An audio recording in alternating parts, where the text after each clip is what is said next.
One of the things that I like to do after a stormy week, and this has been one, a few stormy 2 weeks in fact, one of the things that I like to do in these times is to sort of reflect on the Blessed Virgin, on Our Lady. And so for you today, I have something that I hope will help you with that. On taking refuge in Our Lady. It's from Father John Hardon, and he was one of the last great Jesuit teachers of the faith. And he was also an exorcist and a friend of Father Malachi Martin. So, if you're not familiar with him, I have numerous homilies from him on various subjects that I've recorded over the years. He was a great treasure, and he is missed in the church. Anyway, I hope you find this helpful, especially after a couple of just bizarre weeks in the life of the church. Have a blessed Sunday. And now, Father John A. Hardon, on devotion to Our Lady. Over the years in speaking on the Blessed Virgin Mary, you naturally fall into certain categories and almost routine ways of speaking about Our Lady. Yet, as with anything we love, repetition is no hindrance to the increase of our affection. Devotion to the Blessed Virgin is one of the cardinal features of not only professing to be, but being, a Catholic. You might say a Catholic is one who is devoted to Mary. What I will suggest for our reflections is that we look at and check our devotion to Mary on 6 norms. The one who is devoted to Mary thinks of her, reads about her, talks about her, speaks to her, invokes her, and tries to imitate her. First, if we are devoted to Our Lady, we think of her. We instinctively think about and of the people that we admire, those we love. I'm not sure how we would define pleasant thoughts, but I hazard to guess that pleasant thoughts are about people we love. One reason, by the way, that some people are sad is because they may not be loving others the way they should, and, as a consequence, deprive their minds of the most pleasant mental experience on earth. A fair index, therefore, of how much we admire or love a person is how much they are consciously on our minds. In order to think of Mary, we need reminders of Mary in our lives, maybe a picture, an image, a symbol, or a 3x5 card bent in half like the one on my desk next to the telephone with the inscription, "Mary, teach me to know the will of Jesus." We have to keep making the effort of remembrance until it becomes habitual. As we know, the formation of character is the result of consciously formed habits.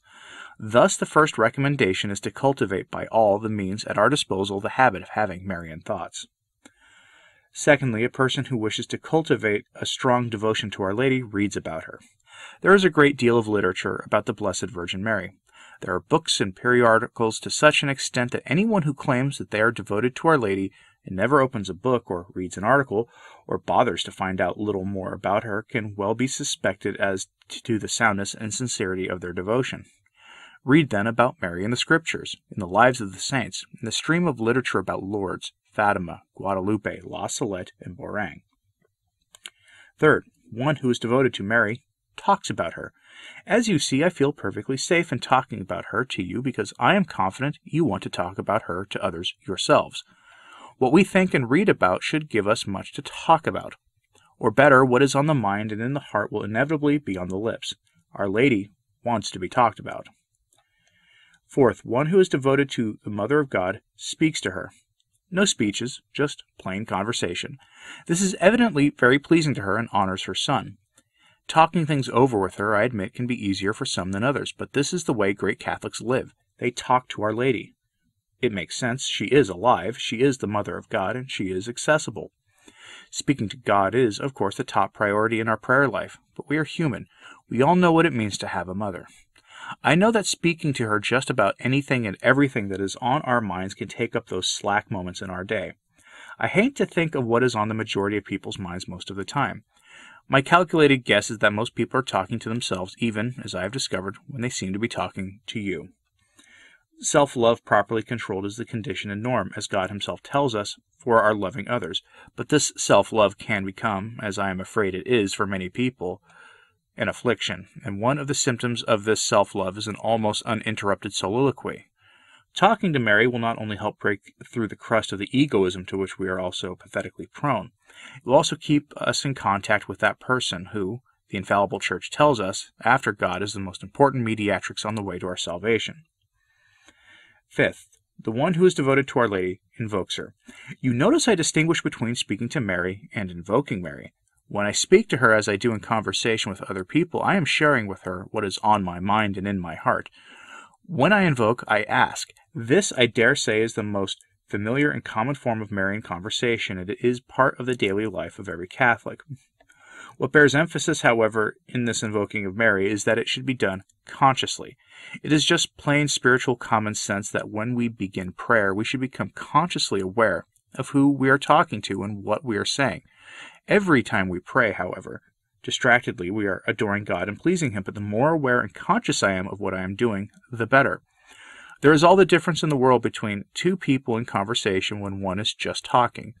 You might also say just to hear himself, and when one is speaking from the heart. Moreover, when we invoke Mary, we should do so not only consciously and heartedly, but also confidently. Mary listens to our requests, even the trifling ones, as Cana for all time symbolizes. Finally, a person devoted to Mary strives to imitate her. This, I don't hesitate saying, is the acme of devotion to Mary. It is also the acid test of whether she means what she should in our lives. Among the virtues that we should especially try to imitate in Our Lady, I would place her simplicity somewhere near the top. As I have mentioned more than once, the more you deal with souls, the more you learn of their struggles in life.